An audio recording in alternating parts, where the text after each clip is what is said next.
Halo everyone, welcome back to my video. Pernah nggak sih kalian nemu satu kata dalam bahasa Inggris yang punya arti berbeda-beda tergantung pada kalimatnya? Contohnya pada kata head yang bisa berarti kepala, bisa juga artinya pemimpin, atau bisa juga diartikan sebagai posisi paling depan. Nah, itu namanya polysemy. Yuk kita bahas polysemy serta contoh-contoh yang sangat mudah untuk dipahami. Oke, pertama-tama kita ke pengertian apa sih itu polysemy.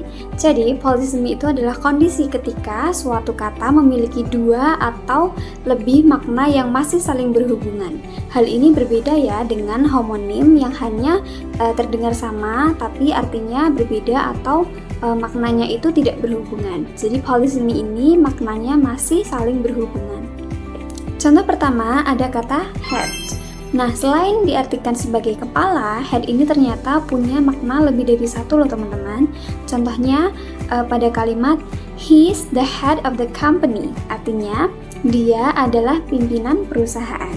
Selanjutnya, he sat at the head of the table, artinya dia duduk di ujung atau di meja paling depan.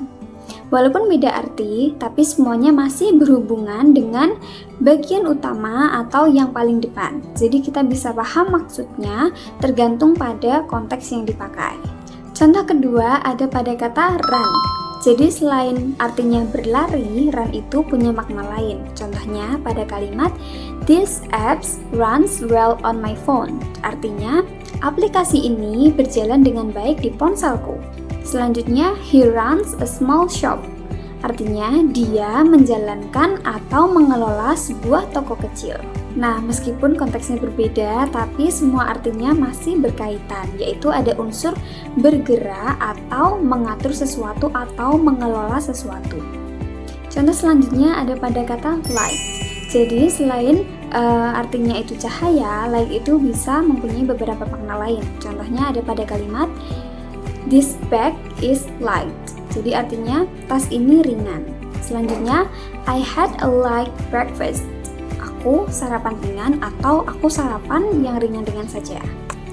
Nah, selain bisa diartikan sebagai cahaya, light ini bisa juga tentang berat badan atau porsi makan. Tapi semuanya saling berkaitan dengan ringan atau tidak berat. Nah, selain contoh tadi, gimana sih cara kita biar nggak bingung dengan kata-kata yang seperti ini? Yang pertama tipsnya adalah kita harus lihat dulu konteksnya. Jangan cuma melihat dari katanya, tapi perhatikan juga kalimatnya. Yang kedua, harus latihan menggunakan kamus yang ada contoh kalimatnya, biar kita lebih mengerti pada maknanya. Yang ketiga, catat kata-kata polysemy dan buat contoh pada versimu sendiri. Nah, untuk belajar kosakata itu kita nggak harus hafal ya teman-teman. Kadang kita cuma perlu tahu bahwa satu kata itu bisa punya banyak arti asalkan kita mengerti konteksnya. Jadi itu tadi pengertian dan juga contoh dari polysemy. Jangan lupa untuk like, comment, dan subscribe kalau kalian suka dan tertarik dengan channel ini. Terima kasih.